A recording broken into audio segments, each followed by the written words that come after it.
Rozmowy Winergo. Zaprasza Arek Cempura.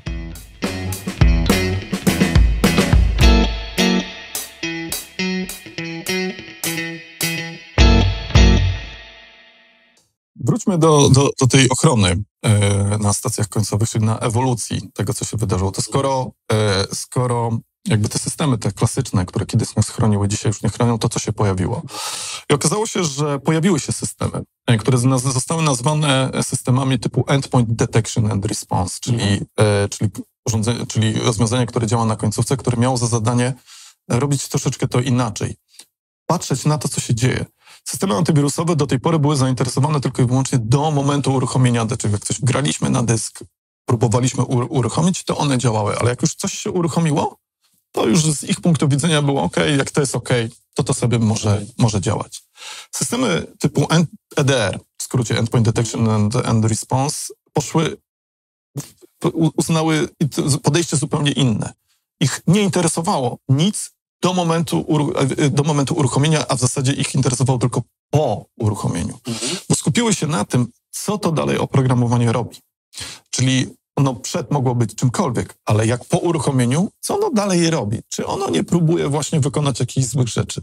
Czy ono nie próbuje wpisać nam coś do systemu? Czy ono nie próbuje zmieniać nasze dane, które znajdują się na systemie? Czy ono nie próbuje gdzieś komunikować się ze światem zewnętrznym? Sekwencja tych zachowań, bo to są pewnego rodzaju zachowania, które zostały określone, może wskazać właśnie to, że a jednak mamy do czynienia ze złem. Czyli jakbyśmy przełożyli na taki, dla kogoś całkiem na razie laika, te rzeczy, które tu robimy, no to trochę tak. Wpuściliśmy kogoś do naszej firmy, fizyczna ochrona, tak? Wpuściliśmy, bo miał wszystkie dokumenty. On jak najbardziej się zidentyfikował, wszedł. I teraz, jak już go wpuściliśmy, czyli te wcześniejsze systemy uznały, że on jest OK, no bo on jest OK, to teraz ten EDR tak naprawdę zaczyna jakby, nie wiem, teraz obserwować go, co on robi, czy ma pewne wzorce zachowań dla tego, co wpuściliśmy?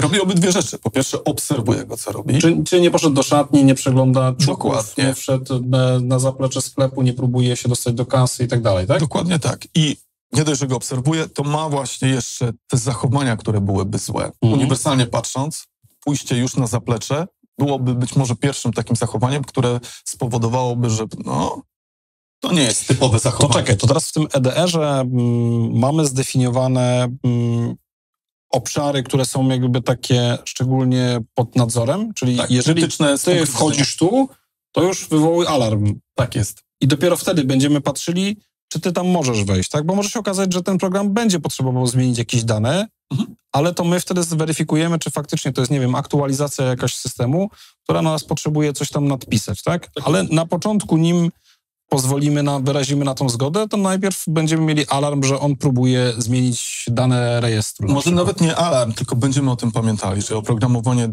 o tym, że zrobiłeś taki ruch, który jeszcze nie wskazuje na to, że czy ty jesteś dobry, czy zły, ale to już cię obserwujemy dalej. Zobaczmy, co ty w następnej kolejności zrobisz. Bo tak jak mówię, wejście na to samo zaplecze może nie będzie tym elementem, który powinien nas od razu zaalarmować, ale na pewno nie jest to coś, co robi 100% przychodzących do nas osób. Ale jeżeli ta osoba na tym zapleczu na przykład zacznie sięgać po coś z magazynu, czy z jakiegoś... Połączenie tych dwóch rzeczy będzie już tym czymś, który powinien już zablokować. Zatrzymajmy go, przyjdźmy do niego i zadajmy mu proste pytanie. A co ty tutaj robisz? Okej, czyli teraz tak, z punktu widzenia mamy najpierw firewall, tak?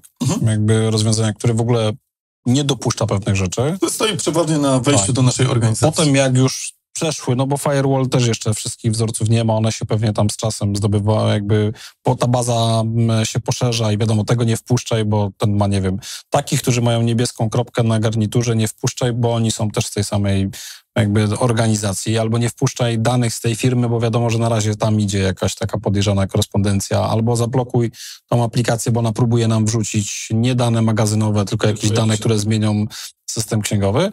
I potem mamy EDR, tak? Czyli ten EDR już jakby zajmuje się taką asystą dla tego, co zostało wpuszczone, tak? I sprawdza, czy ty się zachowujesz poprawnie. On jest taką ostatnią deską ratunku, jeżeli tak brzydko moglibyśmy nazwać, działa na naszej końcówce, na naszym komputerze. Okay. Dzięki temu ma też wgląd już ostateczny w to, co się de facto dzieje.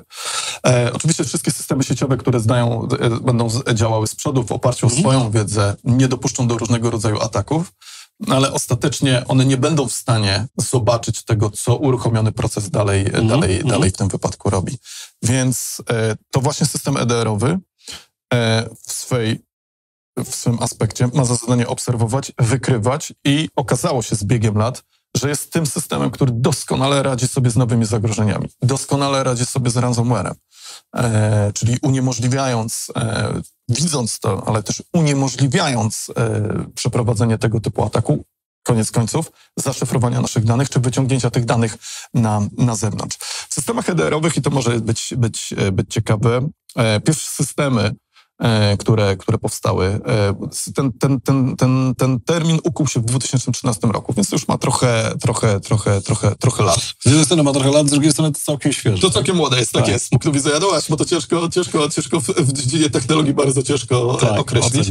Ale pierwsze systemy EDR-owe miały tendencję do tego, że bardzo dużo zbierały informacje, czyli to zachowania, to co dany proces robiły, zbierały ogromną ilość informacji, nie było łatwo ich tak odsiać i na podstawie tego niełatwo było ocenić, co z tym zrobić. Trzeba było analityków, którzy poświęcali na to czas, ale przede wszystkim ten proces działał, a oni potrzebowali czasu do tego, żeby to zanalizować, co jest z punktu widzenia naszej ochrony. No już jesteśmy spóźnieni. Może być już za późno, tak? No bo w zależności od atakującego, on to, co będzie chciał zrobić, to jak najszybciej się rozplenić wewnątrz naszej organizacji. W zależności od tego, gdzie się dostał i jakie ma już uprawnienia, to może trwać dłużej, ale może też trwać krótko. Są przykłady tego, że od pierwszego wejścia do ataku minęły 3 godziny, no więc to nie jest jakiś czas na to, żebyśmy mieli czas na picie herbaty i kawy i zastanawiali się, co z tym dalej zrobić. Tylko trzeba po prostu działać. Więc mamy na pewno drugą generację gdzieś systemów EDR-owych i tym przykładem jest też rozwiązanie Fortinetowe, kiedy my skupiamy się nie tylko na detekcji, ale też właśnie na aspekcie ochrony. Bo to jest, ja jestem też orędownikiem, że tak powiem, nie powinniśmy już patrzeć i obserwować, tylko powinniśmy działać. Dlatego nie mamy już systemów IDS-owych historycznie, które monitorowały przepływ sieci, tylko mamy IPS-owe, które mają swoją prewencję, czyli zapewnić nam to, że do czegoś nie dojdzie. I to jest tak naprawdę według mnie kluczowe w dzisiejszym świecie. No niestety jesteśmy postawieni już tak mocno w cudzysłowie pod ścianą, że obserwowanie tego, co się dzieje, jest istotne i to jest prawda, żebyśmy mieli to gdzieś odłożone, żeby można było do tego sięgnąć. Ale ten aspekt ochronny jest tutaj według mnie naprawdę bardzo kluczowy do tego, żeby wcześniej zareagować. Czyli tak naprawdę znowu w przeniesieniu z leczenia przechodzimy na zapobieganie. Tak naprawdę wiemy, że to wystąpi, bo już wiemy, że to wystąpi, to co powiedziałeś, tak jakby to już jest element pewnego standardu. Teraz jest kwestia tylko, czy to wystąpi u nas, tak? Czyli jakby monitorujemy to, co się dzieje.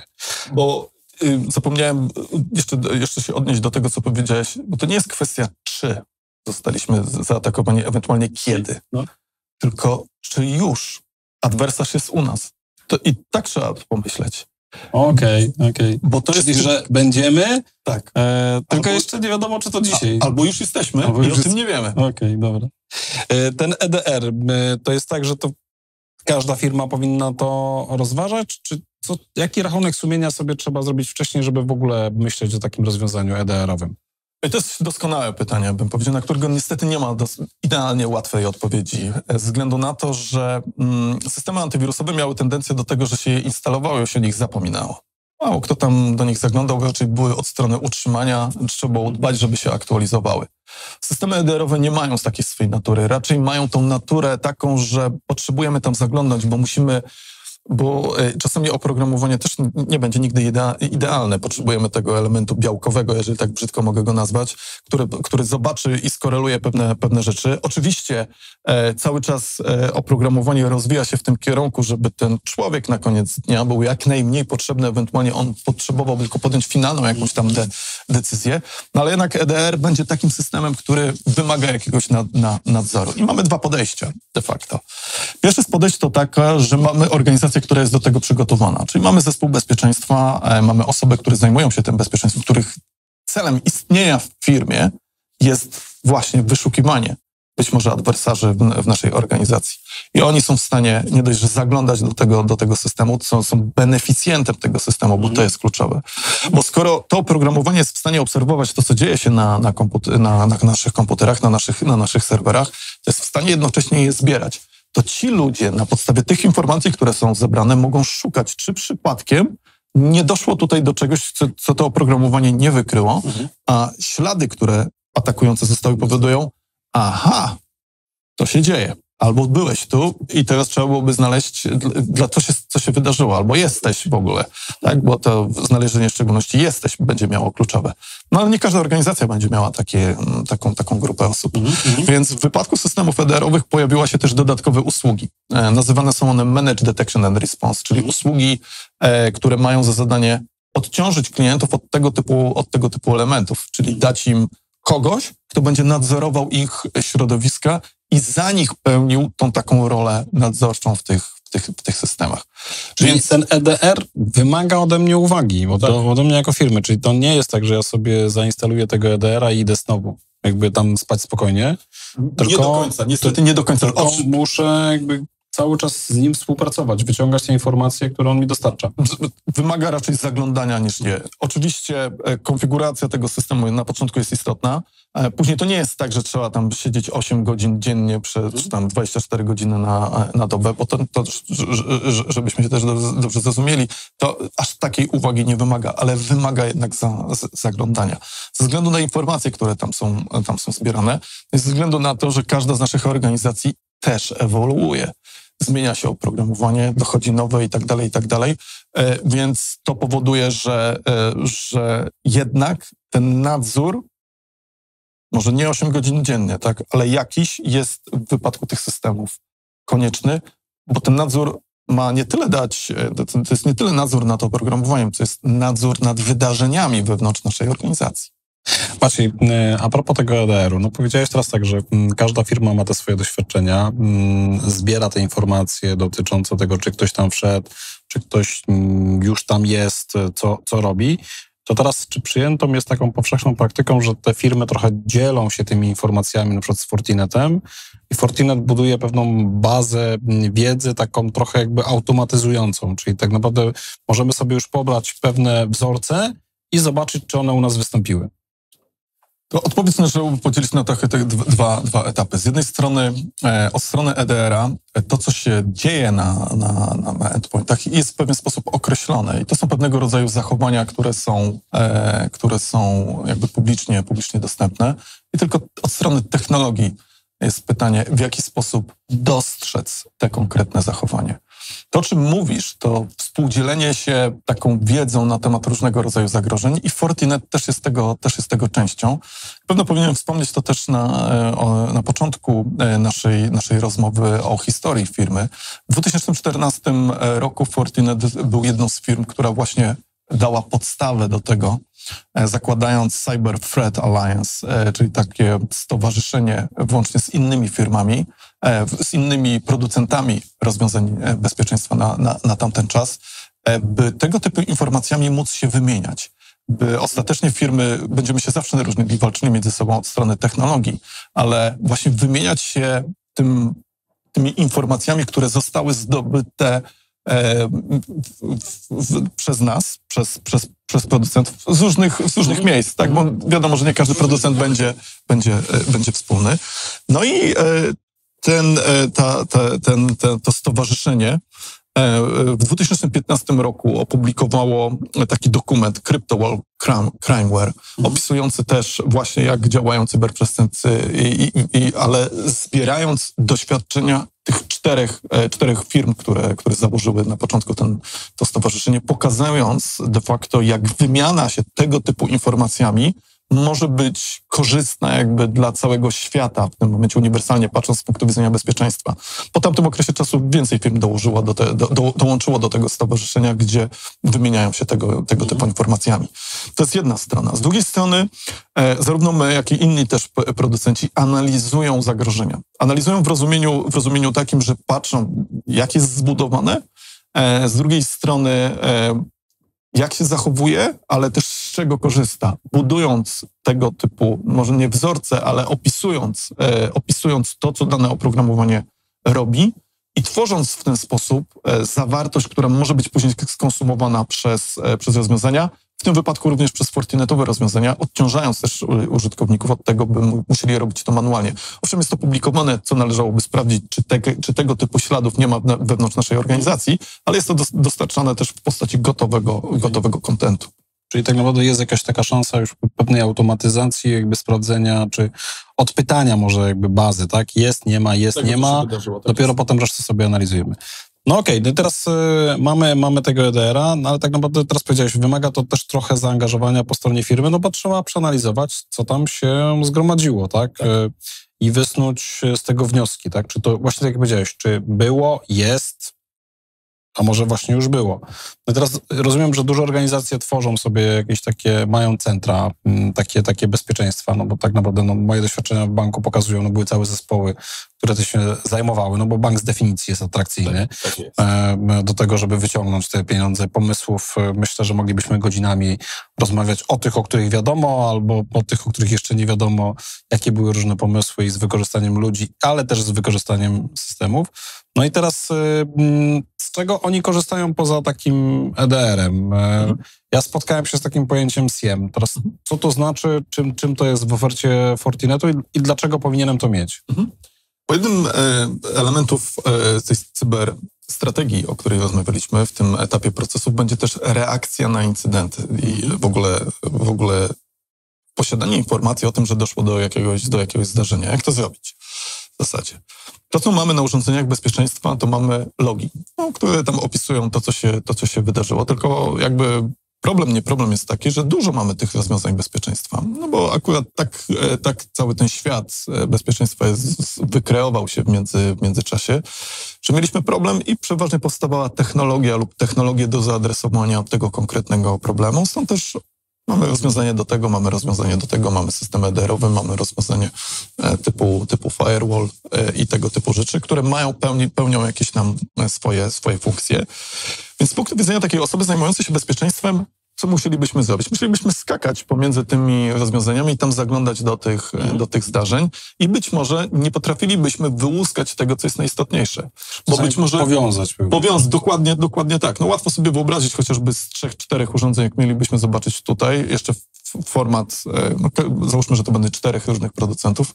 Tutaj format tych zdarzeń taki, tutaj format taki, tutaj format taki, tutaj format taki. A te urządzenia będą generowały ogromną ilość zdarzeń w ciągu dnia, no bo one działają na zasadzie audytu, więc zapisują po prostu to, co się wydarzyło. Robota w zasadzie nie do wykonania przez nikogo, tak? Nie ma nikogo. Nawet jeżeli ktoś byłby w stanie to zrobić w ciągu jednego dnia, to nie sądzę, żeby po raz drugi przyszedł na następny dzień do pracy, by wykonać tą samą pracę. To jest miejsce na systemy sztucznej inteligencji. Tak jest i pewno do tego za chwilę dojdziemy, ale w każdym razie powstały systemy, które mają to ułatwić, czyli systemy SIEM-owe, to jest skrót od Security Information and Event Management, czyli systemy, które mają za zadanie zbierać te wszystkie zdarzenia, które na tych poszczególnych rozwiązaniach się pojawiły w jednym centralnym miejscu. To daje przede wszystkim łatwość przeglądania tych zdarzeń. Z drugiej strony umożliwia też przechowywanie tych zdarzeń wstecz, bo czasami jak dojdzie do jakiegoś incydentu bezpieczeństwa, to trzeba się cofnąć wstecz historycznie, więc jak to zrobić? No trzeba mieć coś, nad czym można... co można przejrzeć, tak? A często na tych urządzeniach bezpieczeństwa nie mamy zbyt długiego czasu do tego, żeby coś zobaczyć. Więc jak cofnąć się 60 dni wstecz, żeby zobaczyć, czy jakieś konto tam nie zostało użyte właśnie do tego, żeby dostać się do naszego systemu. Tam już może to nie istnieć. Stąd też systemy SIEM-owe, które mają po prostu długoterminowo przechowywać tego typu informacje. No ale w pewnym momencie też ktoś doszedł do słusznego wniosku, skoro mamy w tym miejscu tyle informacji, to może zacznijmy spróbujmy je powiązać między sobą. Bo być może jedno zdarzenie na tym systemie, które byśmy tak przeczytali, nasz użytkownik połączył się z takim i takim adresem IP. Takich logów będziemy mieli dziesiątki tysięcy wewnątrz każdej organizacji. No ale gdybyśmy wiedzieli, że ten adres IP to jest właśnie jakieś tak zwane centrum kontrolne jakiegoś malware'u, no to już sama ta informacja do tego jednego zdarzenia spowodowałaby, że to przyjrzyjmy się, to w ogóle dlaczego ten komputer łączył się do takiego miejsca. Naturalnie nie powinien czegoś takiego robić. No to skorelujmy to jeszcze z innym zdarzeniem. A może na jego komputerze była nieaktualna ochrona, bo w ogóle nie działała. Aha, to jeżeli tak było, czyli zrobił to było nieaktualne, no to z punktu widzenia teraz osoby zajmującej się bezpieczeństwem, no to mamy tak zwany incydent, czyli z takich zdarzeń, które gdzieś były rozsiane, no jakbyśmy zobaczyli sam fakt na przykład, że tam była nieaktywna ta ochrona, no była nieaktywna, no to aktywujmy ją. Tak? Moglibyśmy się zastanawiać dlaczego, ale tu zebranie tych informacji, skorelowanie ich tak naprawdę pomiędzy tymi systemami, żeby pokazać analitykowi jedno zdarzenie, które zawiera kilka tych punktów, które spowodowało, że to zdarzenie, ten incydent de facto powstał, to jest cechą istotną, to jest kluczowa cecha systemów, w tym wypadku SIEM-owych. Czyli SIEM gromadzi wszystkie dane, tak naprawdę pozwala nam jakby łączyć czasami rzeczy nieoczywiste, tak? Tak jakby jest. dzięki tej analizie możemy jakby zastanowić się, tu coś wystąpiło, a tak naprawdę przyczyna tego, że tutaj wystąpiła, nie wiem, pewna awaria albo zaburzenie, mogła być to, że ktoś udostępnił swój komputer i tamtędy został wprowadzone, no to jakby, nie wiem, złośliwe oprogramowanie czy coś innego. Ja mam takie pytanie, bo teraz jak mówisz o tym, że możemy zidentyfikować co na którym komputerze i tak dalej, to teraz czy w tej ofercie Fortinetu jest coś, co na przykład pozwoli wyłapać niestandardowe zachowanie pracownika. Wyobraźmy sobie taką sytuację, no zwalniam się. No i z reguły jak ktoś się zwalnia, no to z reguły próbuje wyrzucić ileś różnych informacji, tak, na zewnątrz. Dzisiaj te komputery są zablokowane na pendrive'y, więc jakby kiedyś to normalnie to człowiek podpinał, zrzucał na pendrive'a i sobie szedł, nie? Dzisiaj to już jest coraz trudniejsze, bo albo w ogóle nie mają miejsca na pendrive'a, albo te porty są zablokowane. No to ktoś próbuje wysłać sobie na pocztę, gdzieś tam porozrzucać. No i tak naprawdę, czy jesteśmy w stanie zbudować model aktywności użytkownika i trochę wywołać alarmy, żeby się na przykład przygotować, że słuchaj, przyjrzyj mu się, bo coś jest niestandardowego. Tak jest. I to też jest elementem Fortinetowego SIEM-a, czyli analiza zachowania użytkowników, a w szczególności wskazanie anomalii od zwykłego zachowania. Najtrywialniejszym będzie przykładem chociażby to, że użytkownik codziennie logował się w dniach pracy od godziny 8 do 16. Jeżeli zalogował się o 22 wewnątrz firmy, no to będzie coś, co odbiega jakby od tego, co do tej pory robił. Ten przykład, który podałeś, do tej pory owszem przegrywał, być może wysyłał jakieś dane, ale teraz zaczął wysyłać tych danych 10-krotnie więcej. Więc to również jest zmiana jego zachowania, co powinno pokazać nam i jakby spowodować, że wykonamy dodatkowe kroki w analizie tego, a co ty tak naprawdę, drogi użytkowniku, na swoim komputerze tam robisz, że zmieniło się twoje zachowanie. Czy to było spowodowane infekcją twojego komputera, czy niestety było to spowodowane intencyjnym twoim zachowaniem. Czyli to jakby znowu jest kolejny element dotyczący jakby tej cyberochrony, no bo to jest wyciek informacji zewnętrznej, bo teraz my ciągle jakby mówiliśmy o tych próbach atakowania z zewnątrz, ale tak naprawdę w tej chwili dochodzimy do takiego jakby mamy swojego insidera w organizacji, tak? I ten insider w organizacji odpowiednio długo siedzi i potem tak naprawdę zaczyna dystrybuować sobie pewne informacje, wyrzucać na zewnątrz, albo to, co powiedzieliśmy. Wiemy, że ktoś się przygotowuje do wyjścia z organizacji, bo ma takie, a nie inne zachowanie, które porównujemy. Okej, to jest jakby, czyli ta rola SIEM, gromadzenie danych, dawanie jakby nam wątków do analizy zachowań, budowanie pewnych zachowań i wykrywanie anomalii. Co jeszcze w takim SIEM-ie, jeżeli już decyduje się na taki wydatek? Jest jeden element, to jest pewna cecha unikalna, może nie wśród systemów SIEM-owych generalnie, ale w tym wypadku tak po prostu jest i cechą unikalną Fortinetowego rozwiązania jest możliwość też monitorowania infrastruktury. Z punktu widzenia bezpieczeństwa, często te dwie rzeczy były odseparowane od siebie. Czyli z jednej strony mieliśmy, nazwijmy to sobie, analityków bezpieczeństwa, a z drugiej strony mieliśmy osobę zajmującą się infrastrukturą, monitorującą, czy te systemy działają, czy one są dostępne z zewnątrz dla użytkowników. No pamiętajmy, że to jest kluczowy też element, tak? Dostępność usług dla pracowników, czy też dla zewnętrznych konsumentów. Często były to też osobne systemy. I w dużych organizacjach nadal przeważnie te dwa światy są odseparowane.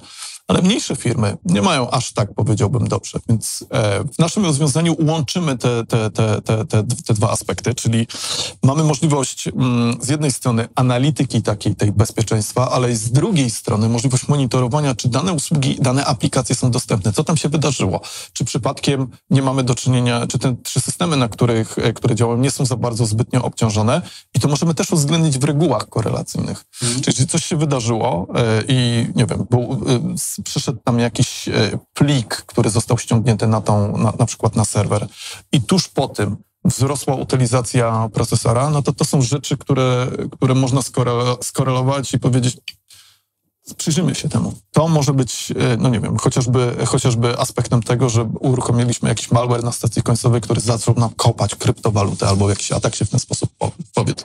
No niestety to się zdarza i malware też takie istnieje. Nie tylko szyfrujemy, nie my, tylko nie tylko szyfrują atakujący, ale wykorzystują też nasze zasoby, tak? W tym wypadku. Jedną rzecz fajną powiedziałeś teraz właśnie a propos wykorzystywania tych zasobów, no bo teraz tak, jednak ta powszechność, co byśmy nie mówili, pracy hybrydowej, która się dzieje w ostatnich czasach, spowodowała, że tak naprawdę ten punkt obrony się przesunął. No bo przedtem miałeś firmę, tak? Miałeś firmę, miałeś tam swoją sieć WAN, którą chroniłeś. Ludzie raczej wychodzili z tej firmy, ktoś atakował. Tak naprawdę teraz wynieśliśmy pracowników poza firmę, oni się dostają do tej firmy, czyli tak naprawdę oni się stają jeszcze wieloma punktami takiego dostępu, których właśnie, tak jak powiedziałeś, ich komputery można wykorzystać. No bo często jest tak, że ten pracownik też na tym komputerze coś tam przeglądał. Więc jak gdyby stworzenie backdoora przez ten komputer nie wydaje się chyba przy tym, co mówiłeś, czymś skomplikowanym. Dlatego może ten punkt się nie przeniósł, a on zniknął de facto. Przez to, że my wszyscy jakby, no i to dotyczy chyba generalnie wszystkich osób, które mają do czynienia na co dzień w swojej pracy z komputerami, spowodował, że ta granica każdej firmy po prostu została zamazana. Bo dzisiaj granicą jest właśnie osoba, tak? A ta osoba korzystająca z urządzenia, bo to może być komputer, to może być oczywiście tablet, to może być zwykły telefon finalnie. Tak, więc to się bardzo nam ładnie rozmyło. To mogą być usługi, które gdzieś znajdują się dzisiaj w chmurze. Są też wyzwania, przed którymi musimy stawać, każda organizacja od strony ochrony będzie stawała, będą rzeczywiście znacznie trudniejsze. Trzeba coraz lepiej się chronić. Są też inicjatywy do tego, żeby się ochronić Zero Trust, czyli mówiące o tym, że bez względu na to, gdzie użytkownik się znajduje, czy znajduje się wewnątrz naszej organizacji, czy znajduje się na zewnątrz, powinniśmy w identyczny sposób go weryfikować, powinniśmy w identyczny sposób go chronić i nie zakładać już dzisiaj zupełnie błędnego podejścia, że jak jesteś wewnątrz, to ty jesteś bardziej uprzywilejowany, bo jesteś bezpieczniejszy. Tak, bo wszedłeś do biura. Tak jest. Nie jest to... Może nie ty. Nie jest to zupełnie dzisiaj prawdą, więc rozwiązania, które też są w ofercie Fortineta, które mają temu wspomagać w ogóle ten typ pracy. Okej, Maciej, czyli trochę powiedzieliśmy sobie o takich głównych rzeczach. EDR warto rozważyć, poza oczywiście tam firewallem, czyli najpierw mamy firewall, potem EDR dotyczący tego, co się dzieje już jakby, kiedy dostało się to coś do organizacji. Drugi element SIEM, monitorowanie wszystkiego, co się dzieje na wszystkich punktach wyznaczonych do tego. Zbieramy tam informacje, gromadzimy, analizujemy, budujemy pewne modele i na podstawie tego już jakby prowadzimy prewencję, bo tak można byłoby powiedzieć. Będziemy analizowali to, ale właśnie, bo celem tej analizy jest jakby skrócenie tego czasu znalezienia tego, że mamy problem. Czyli wyłapanie albo jeszcze w momencie ataku, albo nawet wcześniej, że jakby jest takie podejrzenie, albo w ogóle zabezpieczeniem się, bo wiemy, że nie wiem, mojego kolegi z firmy A zaatakowano, czyli jest duża szansa, że jesteśmy firmą o podobnym profilu, to u mnie tam wystąpi. I teraz w ofercie Fortinetu pojawia się znowu kolejny ciekawy skrót, SOAR. Bo cóż się dzieje, w szczególności w dużych organizacjach? To będą walczyły z tym problemem duże organizacje. Mamy dwa problemy. Skoro cyberbezpieczeństwo się rozwijają, skoro my się rozwijamy od strony technologicznej, skoro mamy więcej pracowników, skoro więcej jest potencjalnych ataków, to co mamy? To mamy więcej incydentów. Jeżeli mamy więcej incydentów, no to teoretycznie do ich obsługi powinniśmy mieć więcej ludzi. No ale to się tak nie skaluje. Nigdy się pewno nie będzie skalowało, chociażby z jednego prostego powodu, że nie ma, aktualnie rynek cierpi na brak osób o odpowiednich umiejętnościach. Zresztą Zresztą nigdy to się tak jakoś w świecie IT nie skalowało, że jak mamy problem z nadmiarem jakichś rzeczy powiązanych z technologią, to dotrudniamy ludzi, ale to też musiałoby kiedyś się skończyć. Tak? No, nie możemy mieć 100 analityków, którzy tylko i wyłącznie zajmują się incydentami. Więc cóż można zrobić, skoro zwiększa się ilość incydentów, skoro tych ludzi nie ma, a ci, którzy są przeciążeni, często przeciążeni są też rzeczami, które ich nie interesują. Warto o tym pamiętać, w szczególności ci z Państwa, którzy tworzą właśnie SOC-i, takie centra bezpieczeństwa wewnątrz własnej organizacji, że to często są pasjonaci. Oni są zainteresowani poszukiwaniem tam, wchodzeniem gdzieś tam głęboko, no bo to jest to coś, dlaczego w ogóle... Igły w stogu siana. Tam gdzieś wyłapać, znaleźć tego adwersarza korzystającego z jakiejś nietypowej techniki. Jeżeli ta osoba po raz 10 tego dnia dostaje incydent pod tytułem sprawdź ten mail, czy on nie jest phishingiem, no i on wykonuje te same czynności, sprawdza domenę, sprawdza ten link, który jest, być może detonuje ten załącznik, który jest. Zrobił to po raz 10 i dostaje po raz 11 tego dnia do wykonania to samo. To cóż co on czuje, tak? To jak on zobaczy, że może potencjalnie zająć się czymś innym, bo te incydenty cały czas spływają i tam widzi, że potencjalnie tu jest jakiś taki bardziej interesujący, to może ja zaangażuję się w ten, a ten zostawię na później. No to powoduje to, że po pierwsze zaczynają spływać nam się trochę to, w jaki sposób analizujemy te incydenty, bo ostatecznie wprowadzono koncepcję też rozliczalności w centrach bezpieczeństwa do tego, żeby mieć jakiś SLA, czyli określony czas na reakcję na to i na załatwienie jakby sprawy. Z drugiej strony utrzymanie tych ludzi w nieskończoność, no załóżmy, że on wytrzymał ten 11 incydent i go zmodyfikował, przychodzi na następny dzień i znowu to samo. To jest uciążliwe i męczące, zważywszy, że są to takie rzeczy, które wykonuje w kółko te same. Trochę taka robota na taśmie. Tak jest, dokładnie tak. Chaplin. Tak jest. No ale mamy coraz więcej tych incydentów, więc co się dzieje z incydentami, na przykład, które oni nie zdążyli zrobić dzisiaj, a jutro będą mieli tyle samo, co dzisiaj. To co, oni zdążą zrobić te, które dzisiaj, plus te, które pojawią się jutro? No więc mamy sytuację taką, że to się zaczyna nawarstwiać. No to skąd wiemy, że wśród tamtych incydentów nie ominęliśmy czegoś, co było naprawdę istotne? No możemy, tak jak mówię, dotrudnić ludzi, ale to też gdzieś się musi w końcu skończyć. Więc powstały systemy SOAR-owe, to jest skrót od Security Orchestration, Automation and Response, które mają za zadanie zautomatyzować obsługę tego typu incydentów. Incydent, który na poziomie systemów SIEM-owych jest incydentem, na poziomie systemów SOAR-owych jest zdarzeniem. Zdarzeniem, które od razu jest opakowywane poprzez automatyzację. Jeżeli wrócimy do tego przykładu z tym phishingiem. Jeżeli do tej pory ta osoba musiała manualnie sprawdzić tamto, domenę, nadawcę, sprawdzić na przykład, czy wysyłający, jak dawno istnieje domena i tak dalej, to są kroki, które mogły zostać opisane, no i on to po prostu sprawdza, dobra, to jest to. A co by było w sytuacji takim, jeżeli to zdarzenie do systemu SOAR-owego by dostał od razu z pełną listą tego wszystkiego? No to on od razu widzi, okej, to jest faktycznie phishing, usuwamy te maile z całej organizacji, to nie jest phishing, to wszystko było okej. Jest w stanie jakby jednym rzutem oka w stanie to zobaczyć i zrobić. Co więcej, gdzie system, odpytując te systemy, stwierdził, że to jest nadawca, który jest bezpieczny, ten plik, który był, nie ma charakterystyki złej i tak dalej, może nie musimy tego wysyłać do człowieka, może byśmy to zautomatyzować, żeby go już nie było. Więc ten incydent sam zostanie zamknięty, wykonane jakieś akcje inne w systemie, poinformowanie użytkownika, który do nas wysłał że to jest mail OK i możesz z nim tutaj mieć interakcję, zdejmując w ogóle tego analityka od takiej manualnej roboty, czyli zdejmując go z tej taśmy i zostawiając go na te rzeczy, które są ważne, na te rzeczy, które będą go pasjonowały, które będą go utrzymywały nadal na tej pozycji.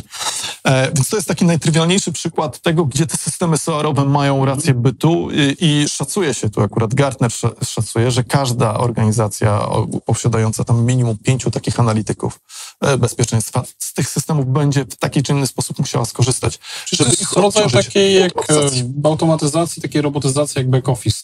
Jakby jest pewne powtarzalne zadania, jest jesteśmy w stanie zautomatyzować, czyli jeżeli teraz tu mam checklistę, zrób to i to tak naprawdę powiedzmy ten system też jest w stanie tak sprawdzić link, pobrać jakieś informacje, sprawdzić załącznik i tak dalej, wystawić mi już kompletny raport. Co więcej, w przypadku, jeżeli ma zgodę, może podjąć nawet już działanie, tak, czyli skasować te wszystkie maile z organizacji i tylko wystawić ci raport, tak, że po prostu wystąpił incydent taki, zanotowane jako zdarzenie, zostało zrealizowane to i to. Tak? Wyczyszczono, zamknięte. Ładnie, przyjemnie i efektywnie, no bo na koniec dnia chodzi przecież o efektywność, o to, żeby te zadania dało się skończyć w realnym czasie, ale przede wszystkim, żeby te wszystkie zadania skończyć, a nie zostawić je na jutro, Dobrze. bo jutro nie będzie czasu. Czyli tak patrząc jakby na to wszystko, to kompletne rozwiązanie, to mamy jednak kilka linii obrony, tak? Czyli mamy tą pierwszą linię obrony, którym jest firewall, tak? To jest jakby element.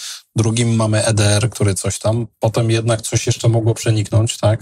Bo nie zdążyliśmy zadziałać. Tak jest. To mamy SIEM, który ma pomóc nam zobaczyć to holistycznie. Zarejestrować, wyłapać te anomalie. Ja też pamiętam z pewnej instytucji na zasadzie, że nie wiem, wysyłam jakiś plik Excelowy, który jest niezaszerfrowany, a tam tylko zostało sprawdzone, że jest coś, co może zawierać PESEL-e, więc ja od razu dostaję informację, słuchaj, sorry, nie wysyłaj. Mój przełożony również dostaje informację.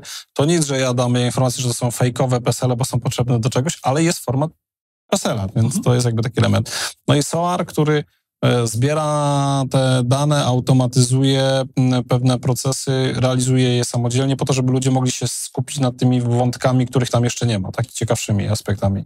Zbiera jakby, jest można było powiedzieć, elementem takim nad systemem, może być nad systemem SIEM-owym. Czyli ja to wszystko muszę mieć razem? Muszę je kupić, muszę mieć EDR, muszę mieć SIEM, SOAR? Czy nie każdy wiem? z tych systemów jest niezależny, czyli każdy z tych systemów może istnieć zupełnie niezależnie od siebie. One w pewnym sposób wzajemnie się uzupełniają. To może być też... Tak jak powiedziałeś, tak? Tak jest. Każdy służy do czegoś innego. Można nie mieć systemu EDR-owego, można mieć tylko system SIEM-owy, można nie mieć systemu SOAR-owego. Być może, że konsekwencją istnienia systemów SIEM-owych będzie zawsze pojawienie się systemu SOAR-owego w pewnej skali, no bo tu chodzi ostatecznie o skalę. Za chwilę SOAR będzie zawierał w sobie SIEM-a, tak? I tak i nie, bo systemy SIEM-owe zostały przygotowane do tego, bo tak by było najłatwiej. Bo powstałoby pytanie bardzo naturalne, to dlaczego SOAR nie stał się częścią elementów SIEM-owych, jeżeli tu jest problem? Z jednego prostego powodu. Systemy SIEM-owe zostały przygotowane do tego, żeby móc zbierać ogromną ilość zdarzeń na sekundę, bo te systemy bezpieczeństwa je produkują. W związku z powyższym dołożenie jeszcze dodatkowej takiej automatyzacji, która też wymaga zasobów, wymaga komunikacji, bo możemy budować różnego rodzaju ścieżki zachowania. One mogą być naprawdę skomplikowane, bo to nie tylko sięgnięcie do systemów, tam możliwość interakcji z tymi systemami. No to systemy SOAR-owe nie powstały po to, żeby móc zbierać wiele setek zdarzeń, poszczególnych zdarzeń na sekundę, więc raczej będziemy mieli do czynienia zawsze z separacją tych dwóch systemów, bo każdy z nich rozwiązuje troszeczkę inny problem. Może być też tak, że nie mamy ani systemu EDR-owego, ani systemu SIEM-owego, ale SOAR może być potrzebny w naszej organizacji właśnie po to, by zautomatyzować rzeczy, by zdjąć tą pracę z pracowników, nawet niekoniecznie automatyzując zadania powiązane z bezpieczeństwem. Bo to już wszystko ostatecznie zależy od naszej inwencji i od naszego pomysłu do tego, co można byłoby zastosować i taki system, jakby już mamy. Aczkolwiek nie są najtańsze, więc to też jest dość istotny aspekt. Więc każdy z nich może być niezależny, mogą istnieć jednocześnie, mogą być też swoistego rodzaju roadmapą w cyberbezpieczeństwie dla organizacji. Zacząć od tego, to już nam nie starcza. Chcemy mieć więcej informacji z różnych systemów, mamy SIEM, to już nie starcza, bo nasi analitycy nie dają rady z obsługą incydentów i pojawia się system SOAR-owy. Bo trafiamy się, że jesteśmy firmą jednak taką często odwiedzaną, więc to trochę będzie wyglądało. Dobrze, czyli kończąc tą część taką dotyczącą tych rozwiązań, na pewno to, od czego trzeba zacząć, to sobie zrobić taki audyt, tak? Czyli jakby zobaczyć, w którym miejscu jesteśmy i z technologią, i z podatnością na różnego rodzaju ataki, tak? I z tego nam wyjdzie tak naprawdę taka podstawa do tego, jakich rozwiązań będziemy potrzebowali. Zrobić też takie porównanie, korzystając właśnie tutaj z partnerów i z wiedzy Fortineta, do tego, żeby zrobić to porównanie, żeby zobaczyć, jak mniej więcej w tej branży, co się dzieje, tak? Czy jak inne firmy są atakowane, jaka jest szansa, że my też za chwilę już będziemy celem takiego ataku, tak? I w tym momencie tutaj przeanalizujemy i pokażemy, słuchaj, dobra, warto zrobić sobie tak i tak już dzisiaj, albo zrobić sobie roadmapę, bo miej na uwadze, że za chwilę przy skali twojej firmy albo posiadanych rzeczy urośniesz do takiego i takiego poziomu. Maciej, zbliżamy się do lądowania, jak ja to mówię. Jakiś ciekawy przykład wdrożenia, o którym możesz opowiedzieć, być może nie wymieniając nazwy klienta, no ale jakby w jakiej branży i co takiego naprawdę zrobiliście coś, co było takie, nie wiem, spektakularne, takie, że faktycznie klient siadł i powiedział wow. Każda technologia powinna rozwiązywać jakiś problem. Tak przynajmniej ja uważam. I po to są chyba kupowane. Ale goście do generowania problemu są do wynajęcia, as a serwis. No niestety, to jest brutalna prawda, że tak się stało de facto. Ale z punktu widzenia technologii, każda technologia stara się rozwiązać jakiś problem, ewentualnie obiecuje, że ten problem rozwiąże. Okay. W tym wypadku. Więc co rozwiązuje EDR? Fortinetowy EDR, jaką obietnicę składa jakby? Składa taką, że zatrzymujemy adwersarzy najszybciej jak się da. Tak jak mówię, nie tyle monitorujemy, że oni są, ale staramy się doprowadzić do tego, że się pojawiliście, to zatrzymujemy was. I jednym z przykładów, który mamy akurat z rynku polskiego, to klient publiczny. I może się to wydawać śmieszne bądź nie, ale w sytuacji, w której może śmieszne to na pewno nie, ale w sytuacji, w której jesteśmy geopolitycznej, wydarzeń na Ukrainie, oni są poddawani atakom ze strony haktywistów. Wskazują na rosyjskich. Ja jakby ciężko z punktu widzenia internetu bardzo niełatwo jest zidentyfikować narodowość czego za tym stoi. Dokładnie tak, bo to, że się łączył, bo pamiętajmy o tym, że dzisiaj, że ktoś się połączył z danego kraju, to jest w ogóle nic nie mówi. To tylko jest adres IP. Owszem, jest on tam zlokalizowany, ale czy rzeczywiście to jest ktoś tej narodowości, to nie. W każdym razie od wydarzeń na Ukrainie, ponieważ jest to klient, który jest blisko granicy, rzeczywiście mają realny problem. I z biegiem okoliczności, czy też szczęśliwym zbiegiem okoliczności, cały proces, jak to klient publiczny trzeba było zacząć wcześniej, ale oni zaczęli go wcześniej, w związku z powyższym rozwiązania jakby mieli okazję korzystać. I to rozwiązanie właśnie to im pomogło, tak? Czyli ponieważ są na bieżąco, nie jest tak, że zostali atakowani i zostawiono ich w spokoju, tylko cały czas ten atak jakby trwa. Na różne sposoby ktoś próbuje się do nich dostać, próbując w różny sposób po prostu dotrzeć do ich organizacji i EDR stoi na straży i im się to do tej pory nie udało, więc jest to niewątpliwie sukces od strony technologicznej. Na pewno. Przykładem wdrożenia SIEM-owego, i to jest dla mnie taki naprawdę przykład, który nie został zaimplementowany w wielkiej firmie, ale właśnie w firmie, która nie miała zbyt dużo pracowników zajmujących się bezpieczeństwem. To jest pewien paradoks. Wydaje mi się, że z jednej strony organizacje rosną i budują się. Oczywiście są dedykowane banki, które, ten przykład, który podałeś, dedykowane teamy bezpieczeństwa i tak dalej. No ale to nie jest powszechne, tak? Mamy różnego rodzaju przedsiębiorstwa zajmujące się zupełnie różnego rodzaju rzeczami, gdzie świat IT jest ich integralną częścią. No dzisiaj ciężko sobie wyobrazić kogokolwiek bez pracy, bez IT, bez OT, czyli urządzeń działających, urządzeń przemysłowych w tym wypadku. No i trzeba tam zaprowadzić ochronę, ale to nie jest tak, że nagle tam mamy ogromne teamy bezpieczeństwa. Przeważnie jednak one są mniejsze i właśnie system SIEM-owy został wykorzystany z tych dwóch stron, o których wspomniałem. Czyli z jednej strony dał tym ludziom możliwość w końcu analizowania bezpieczeństwa takiego, jakie sobie życzyli. Czyli system SIEM-owy dla mnie, dla producenta takiego systemu istotny jest, idealnym byłoby świat, jeżeli przynajmniej połowa ich czasu takiego produkcyjnego spędzaliby w tym systemie. Okay. Tak, bo to wszystko widzą. Z drugiej strony dał im wgląd właśnie w ten taki nienaturalny dla systemów SIEM-owych miejsce, oglądanie tego, co się dzieje na poziomie wydajności aplikacji, czy te aplikacje są dostępne. Nagle dostali jedno narzędzie, które jest w stanie im zaadresować te dwa światy i po prostu są zadowoleni z tego i to jest ich komentarz, że to jest jakby to coś, o czym nie myśleli wcześniej, że mogą tego, znaczy wiedzieli, że fajnie by było mieć, że mogliby mieć taki system, drugi taki system, który by to robił, a nagle dostali jedno jedno miejsce, w którym mogą obserwować I te to dwa też jakby z światy. punktu widzenia klienta ważne jest, że w momencie, nie wiem, w rozmowie tam, nie wiem, z Inergo, z Fortinetem, kiedy my mu mówimy, żeby nie odrzucać pewnych rzeczy, tak? Jakby nie mówić nie, bo ten SIEM to nie jest dla mnie, bo ja usłyszałem, że mówiliście o dużych organizacjach, Tak. duży zespół analityków, a tu się naraz okazuje, że oni czegoś szukali i okazało się, że to na razie przy tym, co się u nich dzieje, jest wystarczające, jest dobrze zaadresowanym Tak jest. narzędziem. Jest idealnym narzędziem, w którym spędzają swój służbowy czas. Tak? No bo mam nadzieję, że to dla nas wszystkich też jest jasne. To nie chodzi o to, żeby... fajnie, jak technologia działa i nic nie trzeba do tego zaglądać, ale to są technologie, które wymagają od nas, właśnie byśmy w nich byli. No i system SIEM-owy taką technologią właśnie też jest. No, tam co się zbiera, to trzeba analizować. To trzeba być, tak? Nie zawsze jest tak, że tam się część rzeczy da się zautomatyzować, ale jednak nadal element człowieka będzie tutaj istotny. I przykład z automatyzacją. Oczywiście to by, tak jak wspomniałem, to przeważnie będzie dotyczyło dużych organizacji. Tutaj jakby przykład implementacji na poziomie jakby światowym.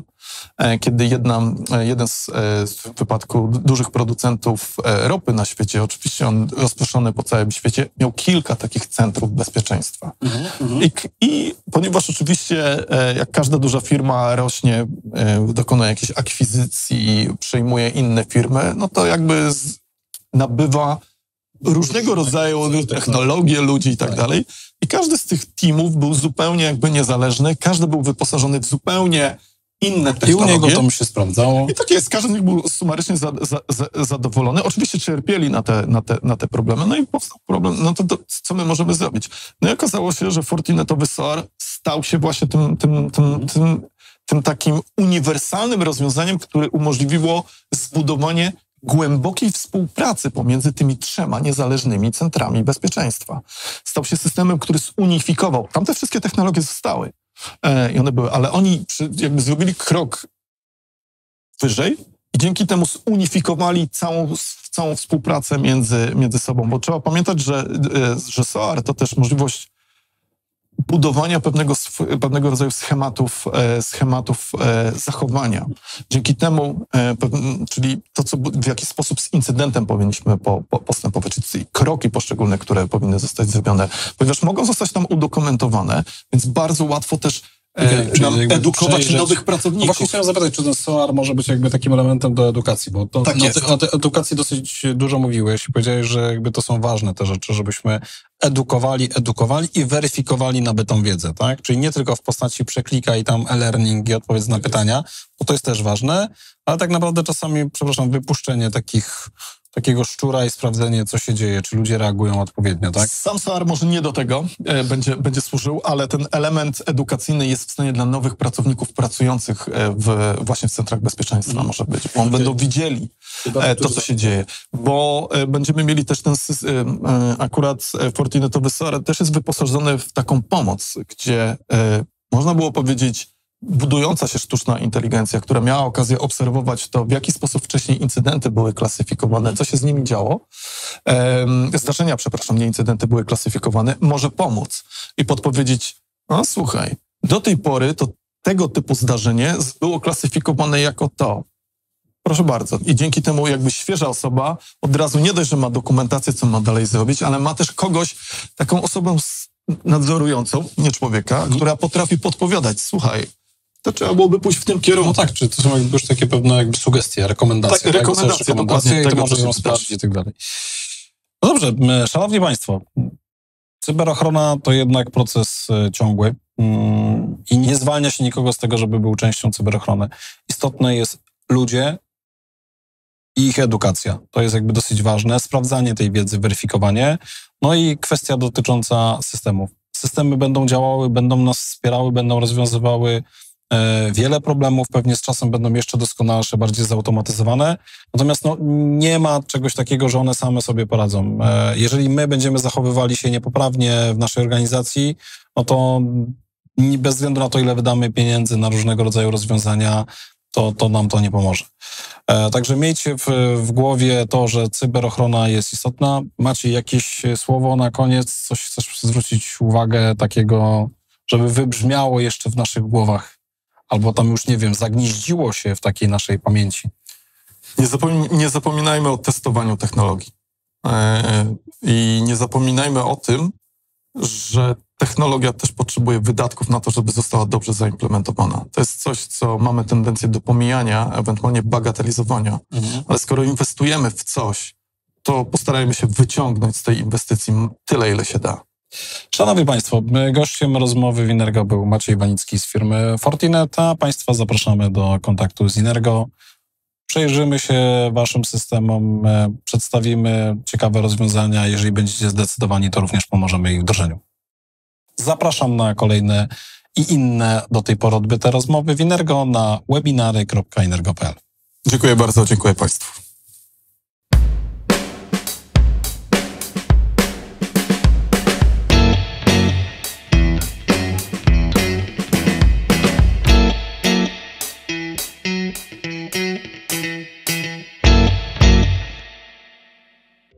Thank you.